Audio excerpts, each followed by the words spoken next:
Hello, and welcome back to The Director's Cut, brought to you by the Directors Guild of America. Each of our episodes so far has contained an intimate conversation between directors discussing their professional craft. But while all of the episodes up to this point have covered recently released films, this episode will break from that trend and represent a new chapter for this podcast. Today's episode comes from the archives of our DGA Visual History program, which was founded in the year 2000 and contains more than 170 in-depth and long-form interviews with directors and their team members discussing their careers and creative processes in film, television, and other media. And like all of our current Q&As, these interviews are conducted by a fellow member who understands the challenges of creating compelling visual stories, which allows for revealing conversations you cannot find anywhere else. Our inaugural episode features highlights from directing legend Miloš Forman. As one of the most important directors of the Czech New Wave in the 1960s and the American Revolution in filmmaking in the 1970s, Mr. Forman's films have reflected his worldview that was shaped by growing up under the repressive communist regime that ruled Czechoslovakia after the Second World War.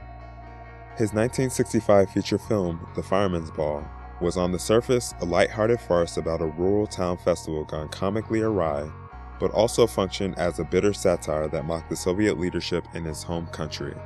Despite being nominated for the Academy Award for Best Foreign Language Film, the communist government banned the film, and Mr. Forman was forced to flee to the West to continue his directing career. His accomplishments since coming to the United States include winning 2 Academy Awards and 2 DGA Awards for One Flew Over the Cuckoo's Nest in 1975 and Amadeus in 1984.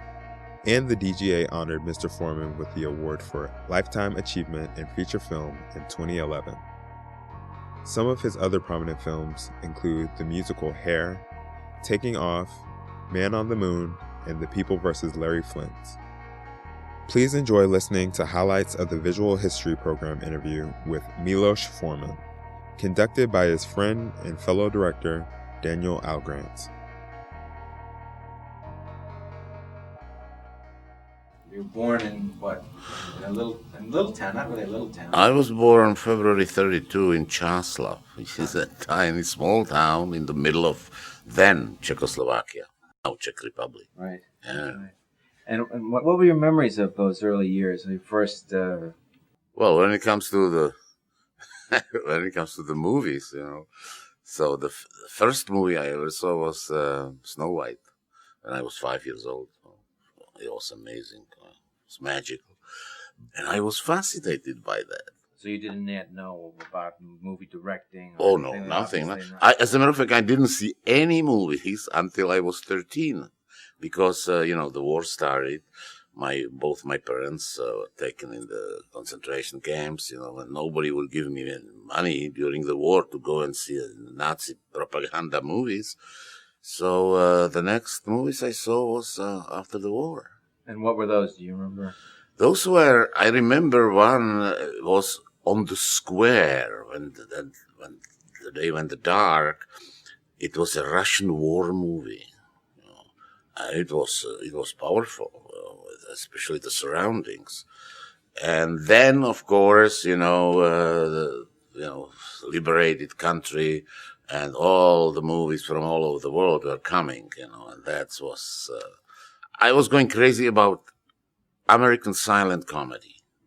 Charlie Chaplin, Buster Keaton, Harold Lloyd, Laurel and Hardy, all this, I was absolutely crazy about that.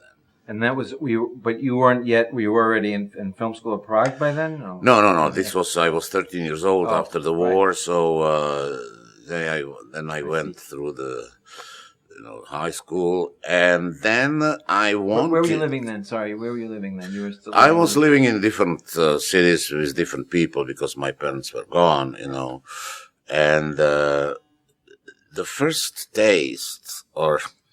this is so ridiculous, but the desire to be a director this was still during the war. I was 12 years old, and my brother, 12 years older than I am, was a set designer for a small touring operetta company. And every time the group came into the town where I was at the time living, he took me in the theater. And I was fascinated.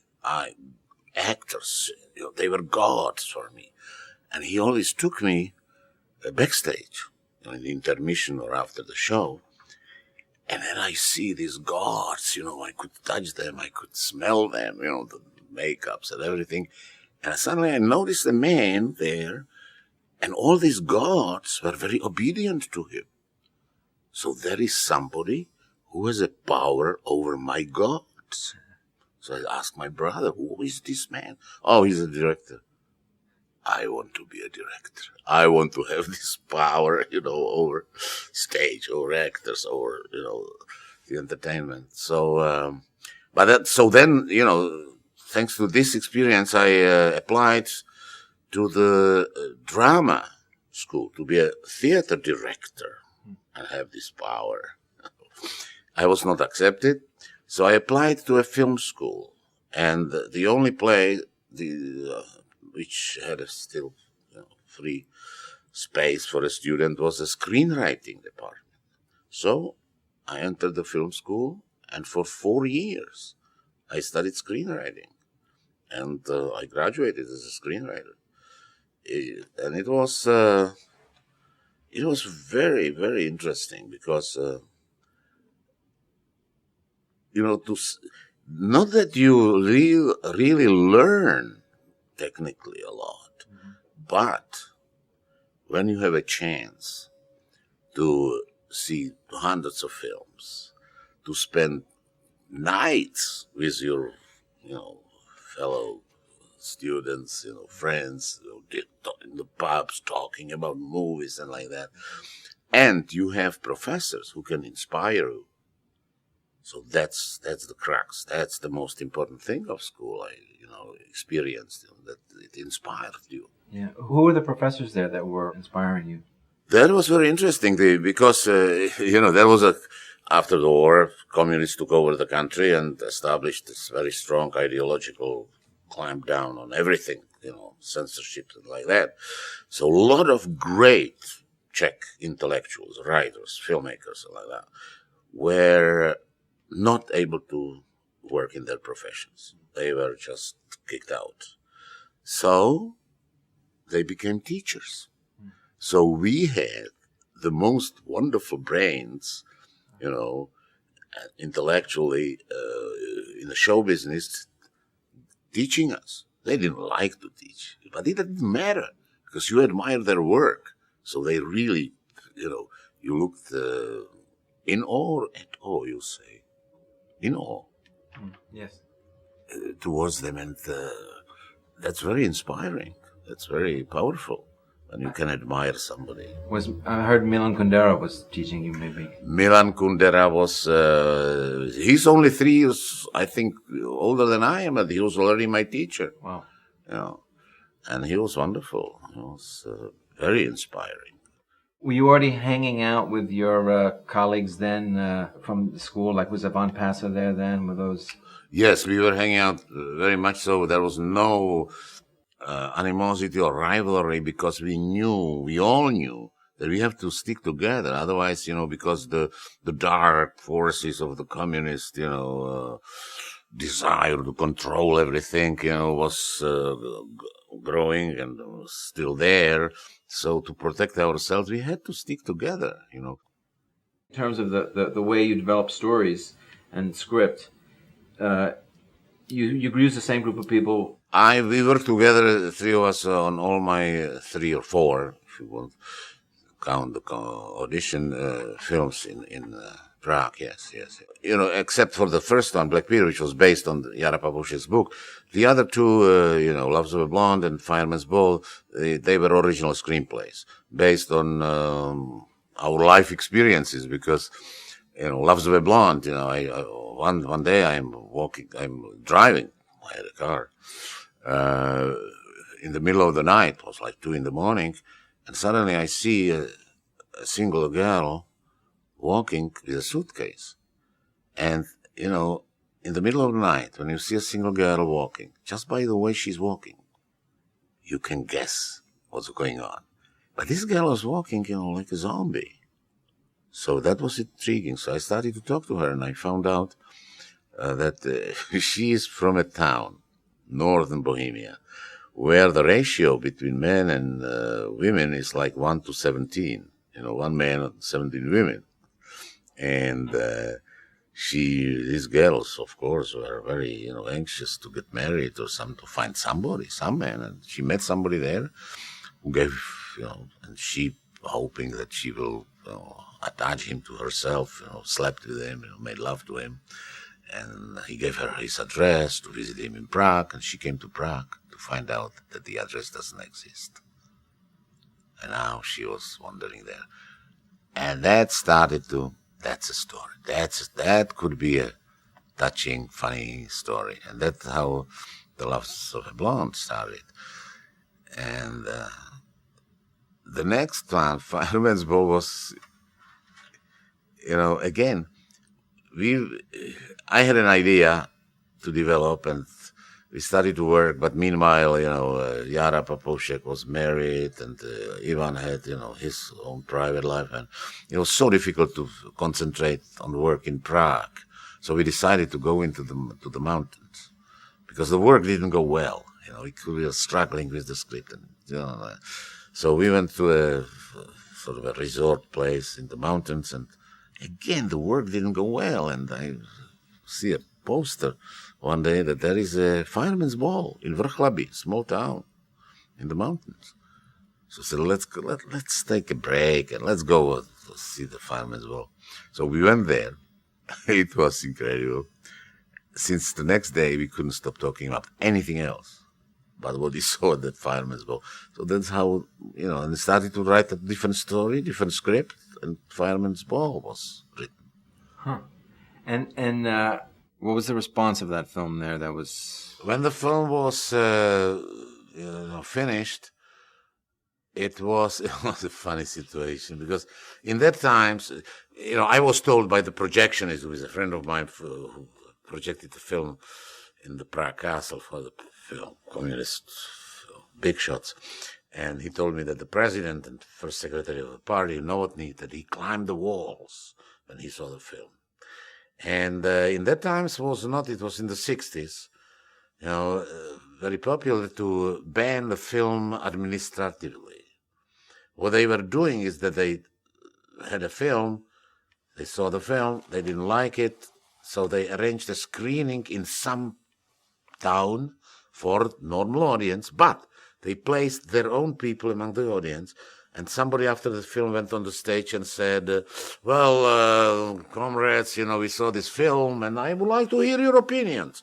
And then, planted person, gets up and says, I think this is a disgrace, which is really, throwing mud on our effort to build a social society, to blah, blah, blah, blah, blah, blah. And then they said, you see, people don't like it. Sorry, we can't show it. And they planned to do it, the same thing with Fireman's Ball, and show it in Vrchlabí, which was the town where I shot the film, and all the extras, plus most of the firemen, the main actors, were local firemen.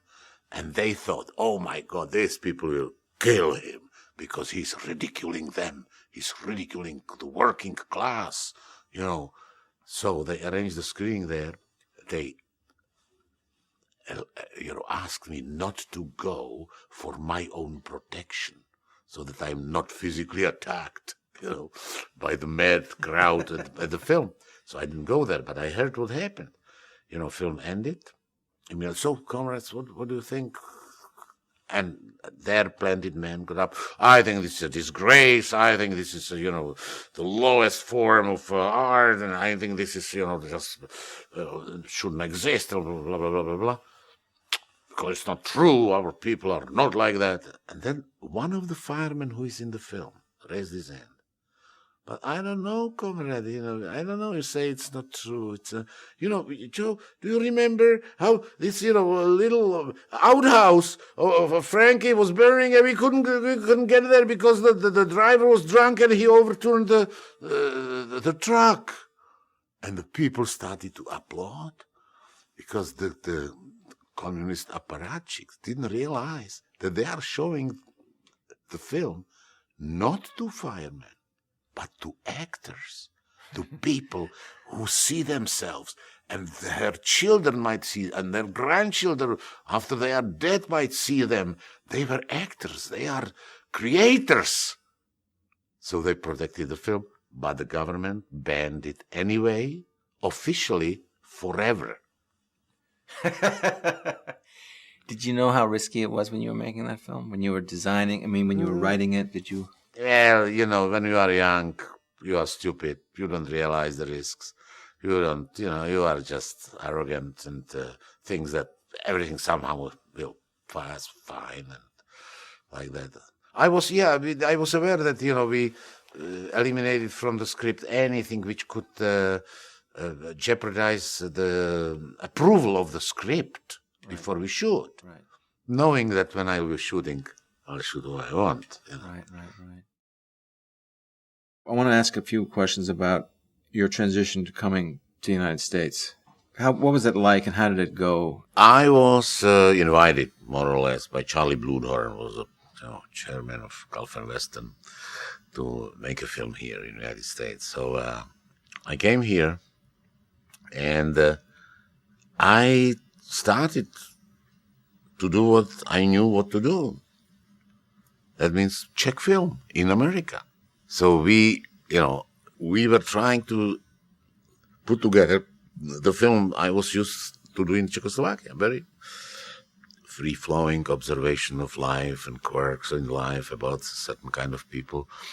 And I was lucky again, very lucky, because it was the time when Easy Rider was just released, film which nobody wanted to really finance, which was made for peanuts and made millions.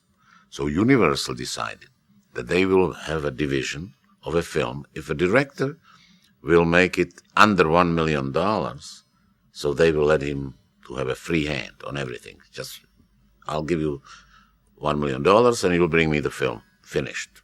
No question asked. So that was great. That's how my first film, this film Taking Off, was being developed. Although when I came here, it was more or less official to make the film with then Paramount, and I had a sort of chance still to go back if the film is successful.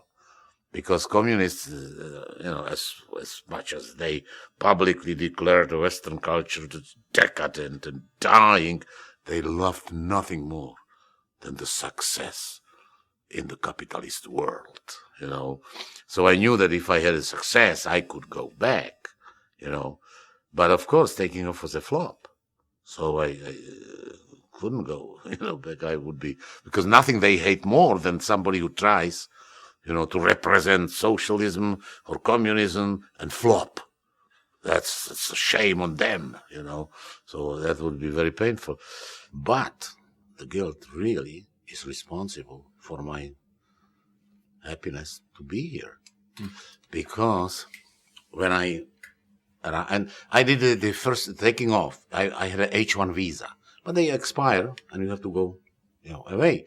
But I couldn't go back to Czechoslovakia because Fireman's Ball was banned forever there. So I applied for the green card. So the guild asked, the immigration office asked guild, what's the labor situation? And the lawyers at the guild told the truth. The labor situation is bad. We have hundreds of directors who are unemployed. So, I still wanted to get a green card. And then they called me in the immigration office, and the officer there told me, we are not going to give you a green card because you lied. I said, how did I lie? Well, here you put that you were never a member of Communist Party. So I said, you know more than I do. I was never a member of any political party, least of them Communist Party. Sorry. And I was, then, what happened was, Buck Henry, with whom I worked Taking Off, he, without me asking him to do that, he talked to my colleagues here, American directors and filmmakers, and Mike Nichols, Bug Henry, of course, Paddy Chayefsky, Franklin Schaeffer, I believe Sidney Lumet. They wrote to the Guild to reconsider their answer to the immigration office. So, what happened? I was 6 weeks before deportation back to Czechoslovakia. But they, based on this action by Guild, they postponed the decision, the final decision. The irony is that about 6 months later, the same officer at the immigration office called me back and told me, Mr. Forman, I am glad to tell you, you were never a member of Communist Party. And I understood what happened, because they have, State Department, they have their informants in communist countries, right? Not knowing that most of those, what they believed were trustworthy informants for them, were working for the secret police there, And, the government there didn't want me to stay here, so they sent this information. I will be denied citizenship. There was a green card, so they will send me back, into their hands. So also, so that's I owe Guild, basically my career. That's great. Was it emotionally abrupt to leave Czechoslovakia? What was that? Well, it's, yes, it emotionally, because you are suddenly away. So, the moment I decided, to stay here and not go back, so of course, you, realize you will probably never see, places, from childhood again, your friends again. Now I had my, the 2 kids, there. Will I see them again? Will I not?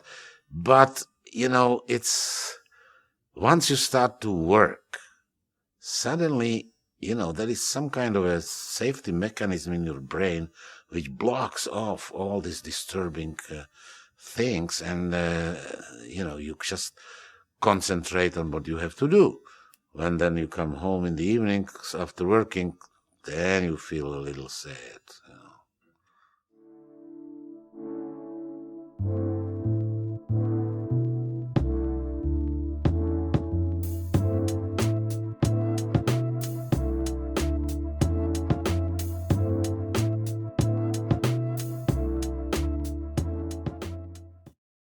What are the elements you look for in a story? Two things I would say.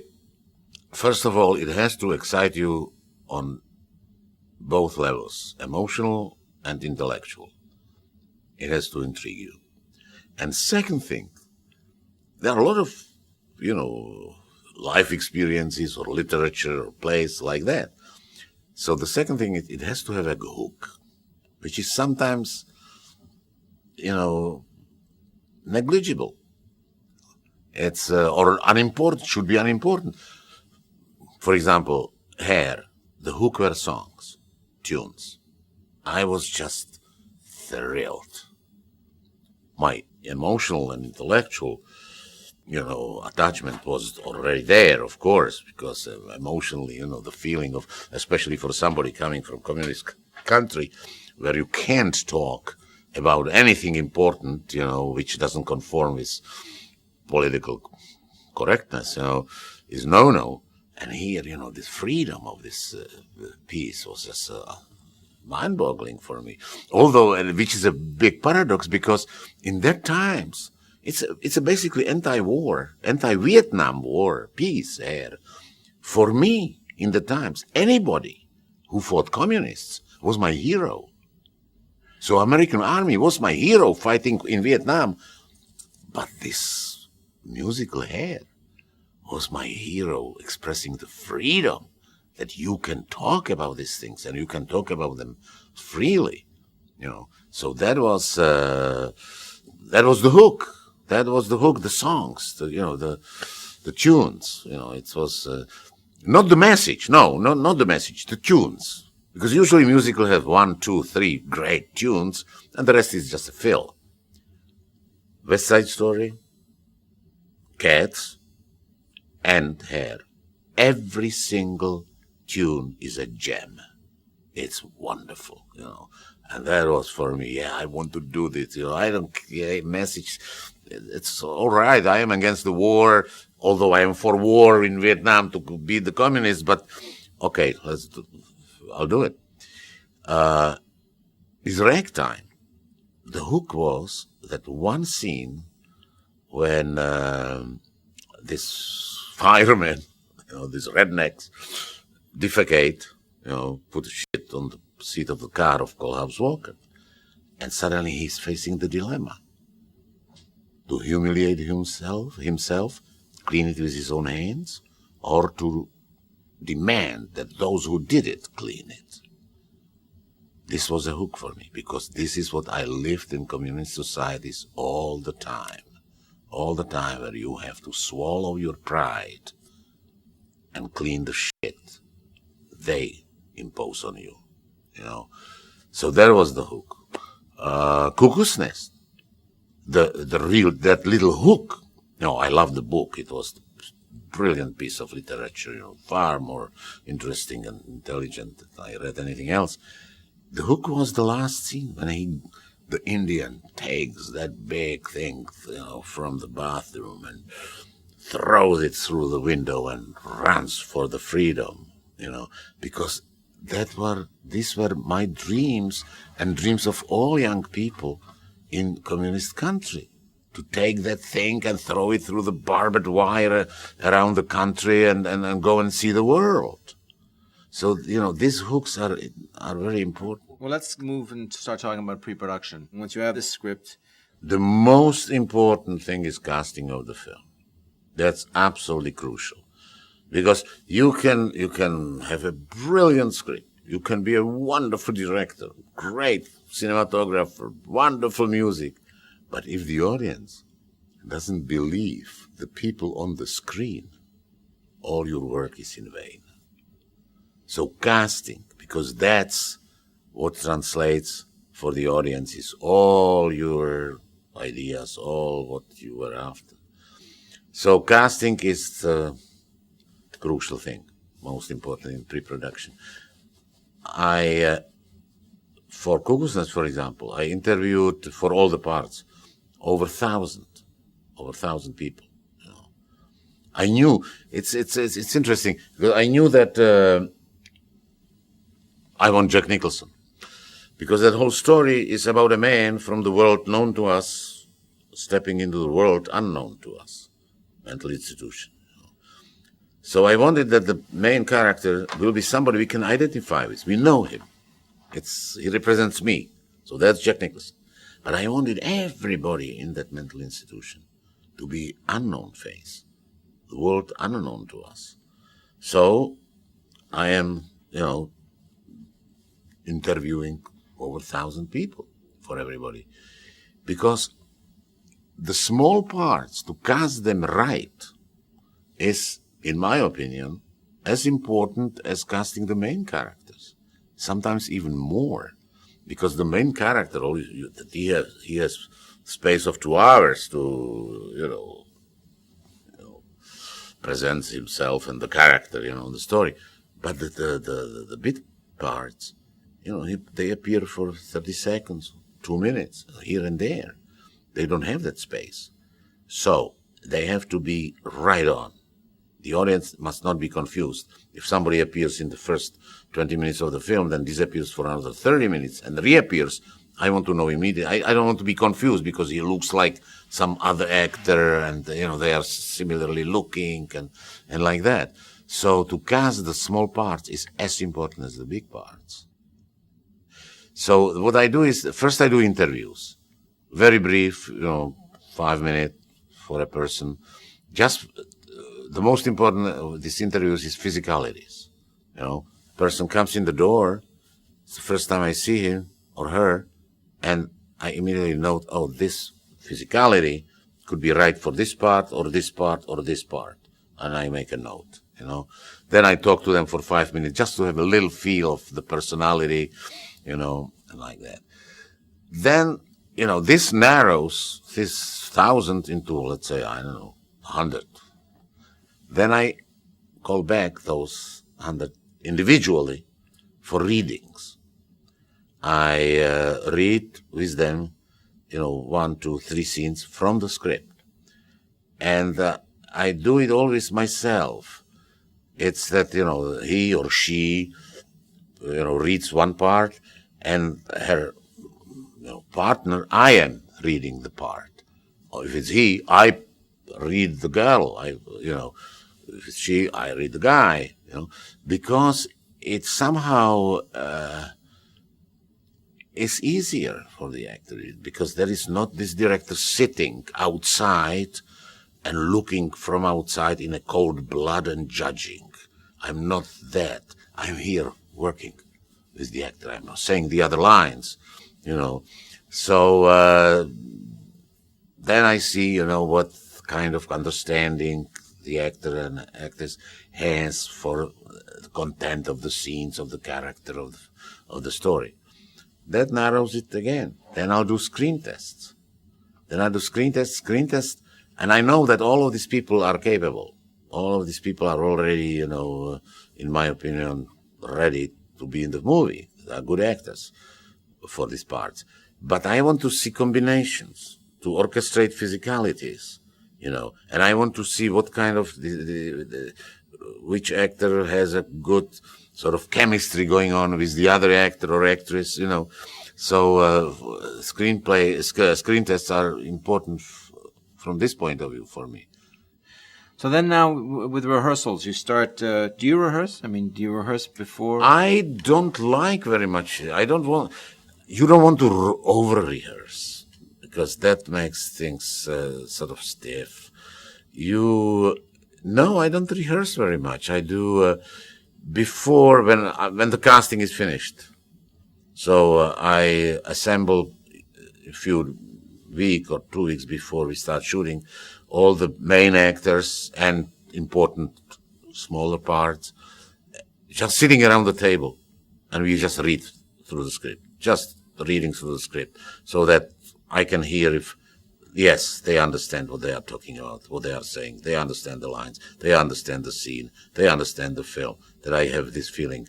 But it's just sitting around the table, because to pretend that, okay, you go there and imagine that there is a door here. It's ridiculous, for me. So that's the only thing like that. And then I, of course, rehearse the moment we come on the set. First, I rehearse just for myself how to block it out, and but I don't like, the actors to repeat the same scene before we start, the shooting many times, because then it becomes mechanical, has a tendency to become mechanical. So, I do 1, 2 rehearsals like that. And then when I see that it's more or less, it's still a little rough, but that's all right. Okay, let's do one more rehearsal and let's put it on film. And very often, this kind, when the actors feel that it's still a rehearsal, somehow they are more relaxed in the part and in doing it than when they know that now I have to perform, So, and then if things, don't, or go differently than I thought they should, so then you go, let's try it this way, but only briefly, and that's it for rehearsing. Because, I'll tell you something, good actors, they do their homework. They do a lot of homework. And sometimes, yes, it's a little different than what you thought, but it's good. Let's not try to impose your little different way how he should do it, because he is comfortable in it and he's real. I believe it. How much are you shooting on scenes? You're shooting lots of film? Well, usually I shoot a lot of film because I like, wherever it's possible, to shoot at least 2 cameras. Oh. I like to crisscross, cameras, because that gives you a freedom in editing very much. And then, of course, when we are doing scenes like shooting opera scene for Amadeus, where you have singers and dancers, you can't ask them to do it 10 times, because after doing it 5 times, they are exhausted to death, So you put 4 cameras there, so that you have a really rich coverage of a scene which you can, run in front of the camera only 2-3 times. Let's talk about the days of shooting. The night before the first day of shooting, you prepare in a specific way? No, not really. The only thing I always, not of course before the first day of shooting, but even the other days, the only thing I prepare is the first shot.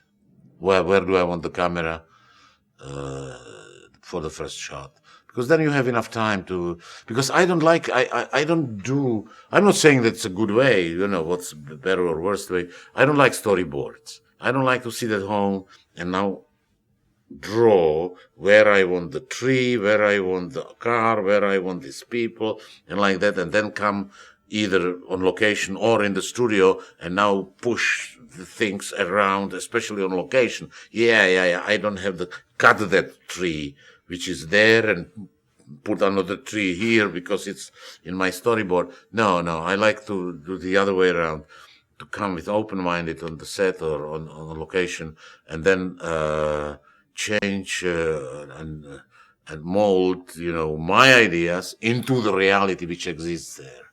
Did you always work like that, even from the first pictures, right up? Oh yeah, because the first pictures, they were very, very low budget, cheap things where you have a location and you didn't have money even to buy a painting to put on the wall. But you wouldn't storyboard, or you wouldn't have any? No, I never storyboarded. No. Do you do homework each day for the next day of the shoot at night, or you just kind of?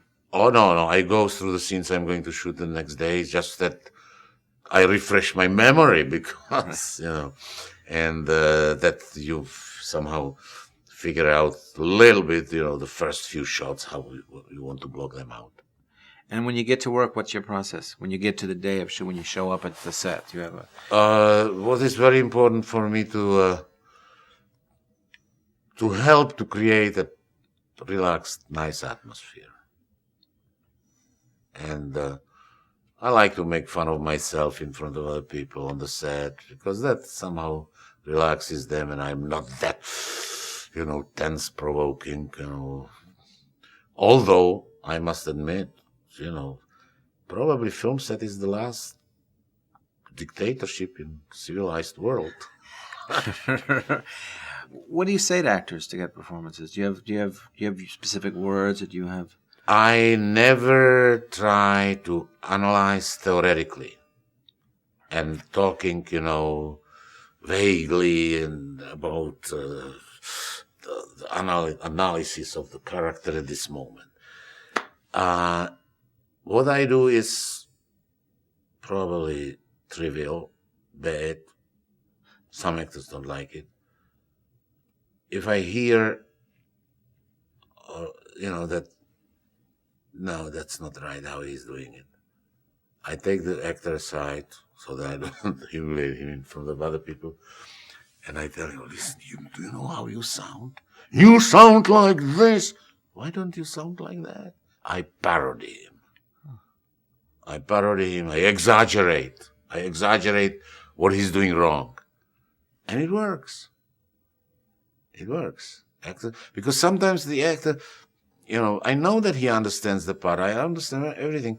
But the nervosity sometimes makes him, or, very often, especially when it's, sort of quiet scenes, nothing much happening, they think that they are not doing enough, that they are not expressing enough what's inside them, and they start to, and I stop believing the performance. So I'm taking him aside, I parody him, over-exaggerate how he sounds. Sometimes it works. Did you have to do that to, say, Nicholson and all the stars, all those? Oh, without telling them, yes. Yes. Yeah. But one has to be very... Look, it's... Every actor... These people are, they have different personalities. And especially when it comes to actors, it's a very, very, sensitive area, their own personalities. So you have to deal with every actor in a different way. was it ever a point? Well, I'm interested in what you did with Murray Abraham, and that when he was playing when he was in makeup and doing all that. It's very important work for the film, obviously. Did you work with him in a specific way, or did you? This way, exactly this way. Same thing. Because he brought some mannerisms from the stage, because he was mainly a stage actor, you know. So, but he's very bright, very intelligent and talented man. So very quickly he understood what I mean when I'm parodying, when I am showing him a parody of himself. You know, he immediately realized that, and it was wonderful. I never, you know, several people told me, F. Murray is difficult. I never had the slightest problem with F. Murray. Did you, in the pieces as you began to work in period, or even those stage pieces, did you find that you were allowing for a slightly different style of acting, that you would allow for more theatrical acting? It's everything, you know, there is no, you know, different, what do you call it, for, you know, this type of acting. Do I believe it or do I not? That's all, that's the only criterion I have. When he says it's this way, yeah, I believe it, even if it's theatrical or whatever. Right. Yeah, I believe it. Let's go. Okay. If I don't believe it, then I try to find the other way. When you're dealing with music in the film, like real music in the film, how do you deal with like actors playing music? Do you like Harry Rollins Jr. and those? I thought because Tom Hulce, when I decided that he will be Mozart, he didn't play piano at all. He played a little guitar. That was it. And I told Tom, listen, Tom, yes, of course we can cheat it. You know, you'll have somebody's hands, and then I cut to your face, and then cut back to the hands, and it's somebody else's hands. But I would rather not do that. It would be wonderful if you can play it. That man, Tom Hulce, spent 6 hours a day for 6 months practicing the exact passages, you know, I had for the film. And it was amazing because when I showed the final film, so that I can, you know, be on the hands, and then I go up from the hands, and it's him. It's Tom Hulce playing this music, or vice versa. It's wonderful. So, and when I showed the final film to Sir Neville Mariner, who conducted the whole score, he couldn't believe it. He said, listen, that guy doesn't hit one wrong key in the whole movie. Wow. How about the scene with him and the beautiful scene where he's asking Salieri to write down his... That was, you know, that was a big breakthrough when we were working on the script with Peter Shaffer to find out, because Peter Shaffer till today, he is not happy with the ending of the stage play. He never has enough power. You know. And when, you know, I found out that, yes, music can be dictated. And we started to write a scene that suddenly opened for us. This is the end of the film. This is the power of it. Was done very meticulously with the actors. They had a little speaker, you know, in the ear, and he says, for example, you know, D minor, the common time, okay? And in this moment, the sound engineer turns on the the tape player, and the actor hears it, so he can say, okay? Da dee da da da dee da, because you couldn't play it loud so that he can hear it, because then you wouldn't have the dialogue clear. So dialogue is clear. Now, yes, and now, so he can talk and sing in sync with the music which was already recorded, because he has it in his ear. You know, it was very, very delicate, but it worked beautifully. You know, how'd you pick that piece of music? All the pieces of music were chosen by me and Peter Shaffer during the working on the script. All the pieces, because they existed. I played tons of records of Mozart's music, and Peter Shaffer originally started when he was a young man in Liverpool. He was a music reviewer. He wrote criticism of music for the local newspapers, So he had a great knowledge about music, much bigger than mine. And I had to, the only fight I had with Peter Shaffer was that he was insisting to using this part of music, this part of this part of this music. And I said, listen, Peter, this is obviously exciting your ears, which are so knowledgeable about music that for you it's just brilliant. For me, who doesn't know the music so much, I would like to go da da da da da da da da, because I understand and I love it, and not this sophisticated kind of part of that composition, So then finally we agreed on all the pieces of music we want to use so that they please me as a ignorant about music and excite me and are nice sounding for my ears, and also, his demands for sophisticated perfection was satisfied.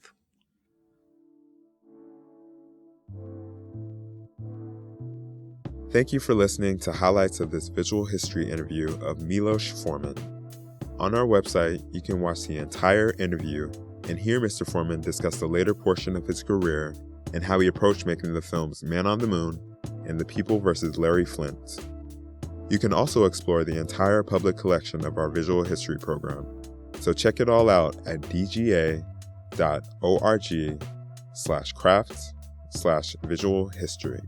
If you're enjoying the director's cut, please subscribe to it on iTunes or our SoundCloud page so you won't miss an episode. And if you like this episode, leave us a review. We'd love to hear your feedback. We hope you hear from us soon. This podcast is produced by the Directors Guild of America. Music is by Dan Wally.